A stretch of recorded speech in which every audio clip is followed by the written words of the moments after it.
नमस्कार, आप सभी का शुभ 24 न्यूज में स्वागत है और मैं आपके साथ अजय कुमारी। आज हमारे साथ हमारे स्टूडियो में जन सेवक और कांग्रेस नेता बाबूलाल खरेटिया जी मौजूद है। बाबूलाल जी, बहुत बहुत स्वागत है आपका। नमस्कार। नमस्कार।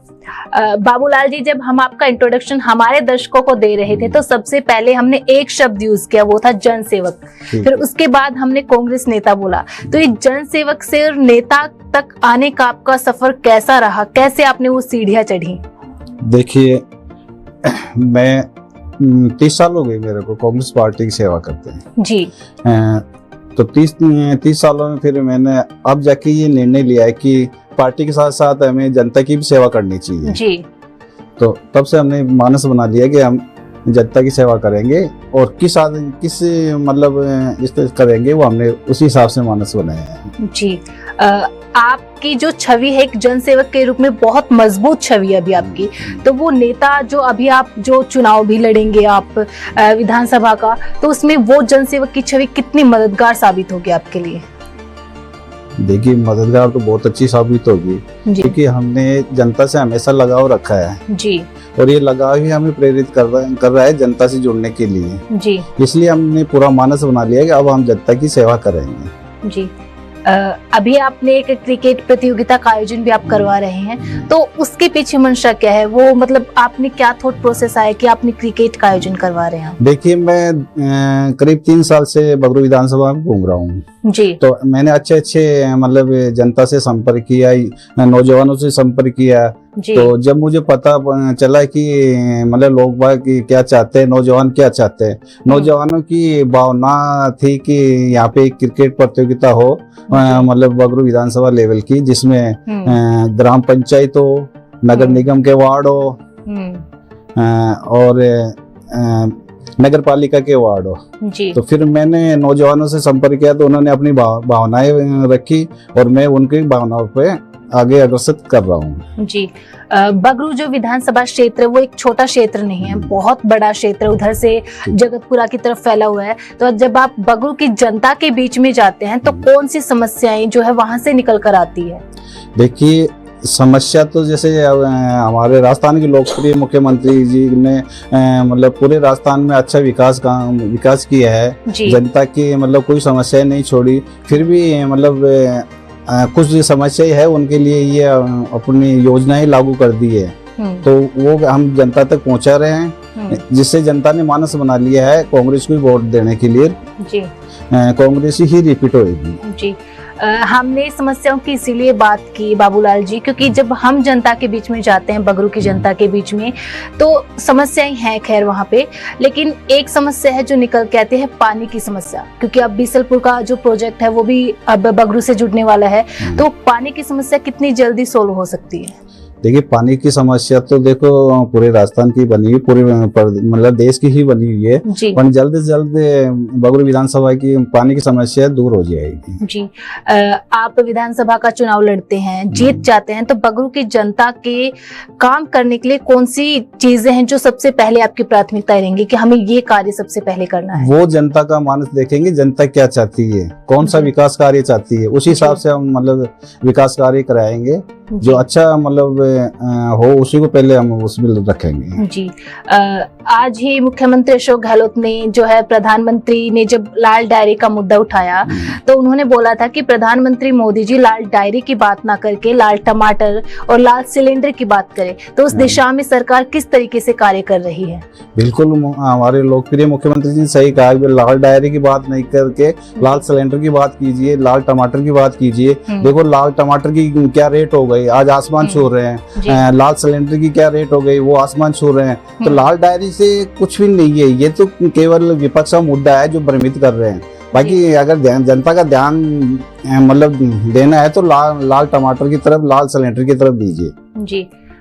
सरकार ने महंगाई राहत कैंप चला रखा है जो कि 1-2 महीने से चल रहा है, लोग फायदा उठा रहे हैं। तो बगरू की जनता उसका कितना फायदा ले पा रही है? लोग आपके पास आते हैं, बताते हैं कि हमने इस योजना का लाभ इसमें उठाया है।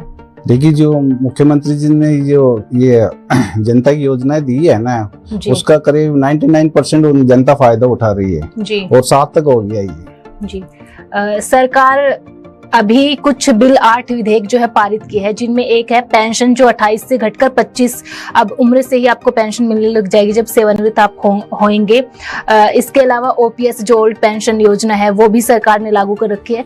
तो ये सारी चीजें इन चुनाव में किस तरीके से फायदा पहुंचाने वाली है कांग्रेस को? फायदा तो देखो, अशोक गहलोत जी ने पूछा देखे कि कर्मचारियों के लिए ओल्ड पेंशन का पिटारा खोल दिया है जी, और जो मतलब कर्मचारियों को जितना लाभ मिला है ना वो आप उसकी गणना भी नहीं कर सकते हैं। इसलिए कर्मचारियों ने भी मानस बना लिया है और जनता ने भी मानस बना लिया है कि कांग्रेस की सरकार और अशोक गहलोत जी को रिपीट करना है, इसमें कोई शक नहीं है। जी, अब सचिन पायलट और अशोक गहलोत साथ में आ चुके हैं।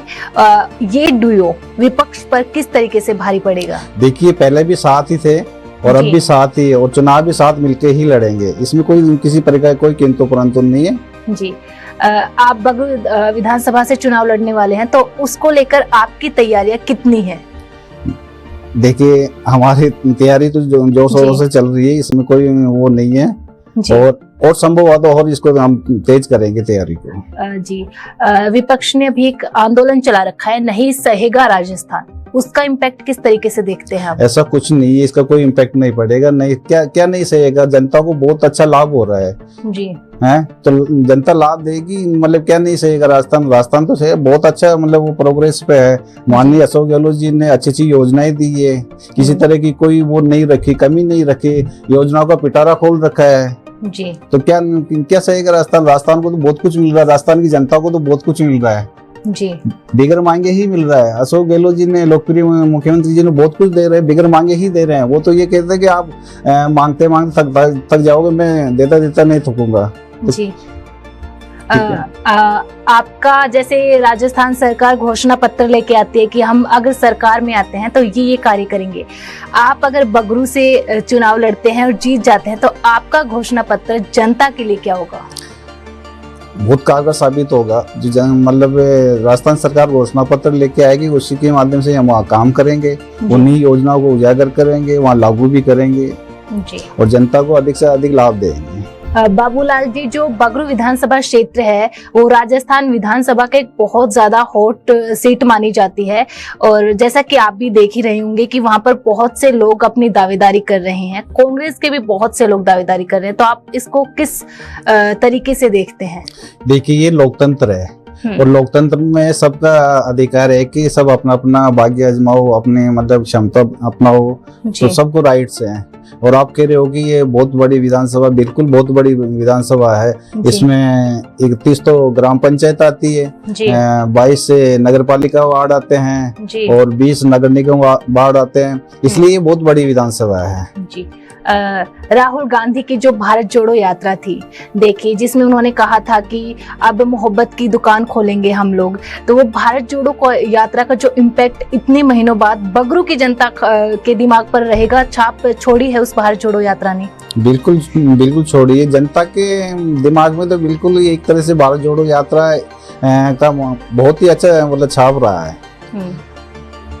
क्योंकि भारत जोड़ो यात्रा से अच्छा मैसेज गया, जनता जानने लगी कि वास्तव में भारत जोड़ो यात्रा किस लिए निकाली गई है, क्योंकि जनता में नफरत की भावनाएं पैदा होती जा रही थी, इसलिए भारत जोड़ो यात्रा निकाली है। मतलब नफरत की दुकान बंद कर रहे हैं, मोहब्बत की दुकान खोल रहे हैं जनता के बीच में। बाबूलाल जी, भाजपा की रैलियां हर दिन देख रहे हैं, चाहे वो जेपी नड्डा हो, अमित शाह हो या फिर प्रधानमंत्री मोदी। उन्होंने आज ही शेखावटी दौरे पर वो रहे, सीकर में जनसभा की, किसानों के लिए वहां पर तमाम तरीके की जो सौगातें एक तरीके से कह सकते हैं, और वहां पर उसने लाल डायरी का जब जिक्र प्रधानमंत्री मोदी ने किया तो मुख्यमंत्री अशोक गहलोत ने भी पलटवार किया और कहा कि आपको लाल टमाटर और लाल सिलेंडर की तरफ देखना चाहिए। वहीं उन्होंने ये बात भी बोली कि आप यहाँ पर जनसभाएं कर रहे हैं, यहाँ के मुद्दों को उठा रहे हैं, लेकिन मणिपुर तो एक भारत का ही अंश है, उसमें जो कुछ घटित हो रहा है उस पर कुछ भी बयान या कुछ भी वक्तव्य आपका अभी तक नहीं आया है।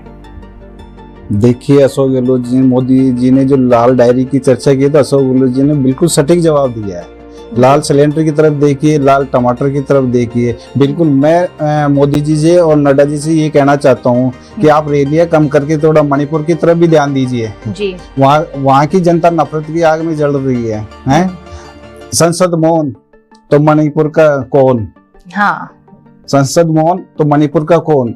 तो अगर मणिपुर का कोई नहीं रहेगा तो फिर वहाँ पे मतलब शांति कैसे फैलेगी जी। वहाँ जो अशांति फैली हुई है उसकी तरफ भी ध्यान दीजिए। वहाँ भारतीय जनता पार्टी की सरकार है, उन पर कुछ एक्शन लीजिए जी, ताकि वहाँ को जनता से राहत मिल सके, वो अपने भाईचारे से रह सके। बाबूलाल जी, कांग्रेस एक चीज बार बार उठा रही है कि प्रधानमंत्री मोदी जो रैलियां या जो जनसभा इस वक्त चुनाव के टाइम पे कर रहे हैं वो संसद के अंदर आके और मणिपुर के ऊपर कुछ बयान दे, क्योंकि आज हमने देखा कि कांग्रेस जिस तरीके से संसद के अंदर काले कपड़े विरोध में पहन के गया, कि मणिपुर में जो भी घटनाएं हुई उसके विरोध में पहन के गया, साथ ही एक अविश्वास प्रस्ताव भी संसद के अंदर लेके आए, तो वो सारी चीजें किस तरीके से हो रही है अब? देखिए मैडम, मैं प्रधानमंत्री से आग्रह करता हूँ, विनती करता हूँ कि प्रधानमंत्री जी अपनी चुप्पी तोड़िए, मौन तोड़िए। मौन व्रत जो रखा है ना मणिपुर के प्रति, मौन व्रत, उसको तोड़िए। और वहाँ की जो दो समुदाय मैतेई और कुकी आपस में भिड़ रहे हैं, महिलाओं को नंगा करके घुमाया जा रहा है, उन पे अत्याचार किया जा रहा है, तो ये कब तक जनता के साथ होता रहेगा? मैं प्रधानमंत्री से निवेदन करता हूँ कि इसके ऊपर चुप्पी तोड़िए, मतलब संसद में बोलिए, क्योंकि हमारे इंडिया जो गठबंधन है उन्होंने भी आज काले कपड़े पहने, काली पट्टी बांध के मतलब विरोध जताया। तो ये विरोध कब तक चलता रहेगा, कब तक हम जताते रहेंगे? प्रधानमंत्री जी से निवेदन है कि इसके बारे में जरा सोचिए। मणिपुर जल रहा है, आग में जल रहा है, दो समुदाय जल रहे हैं। जाते जाते सर, बगरू की जनता के नाम एक संदेश। मैं बगरू की जनता से निम्र आग्रह करता हूँ कि जनता जो भी अपना निर्णय ले सोच समझ के ले। तो ये थे हमारे साथ जन सेवक और कांग्रेस नेता बाबूलाल खारेटिया जी, जिन्होंने विधानसभा चुनाव पर हमारे साथ चर्चा की। राजस्थान सरकार की जो भी योजनाएं फिलहाल आम जनता के लिए चल रही है उनके बारे में भी बताया, साथ ही उन्होंने अपनी जन सेवा के कार्य भी बताए, जिस तरीके से वो अभी क्रिकेट का आयोजन करा रहे हैं। नमस्कार।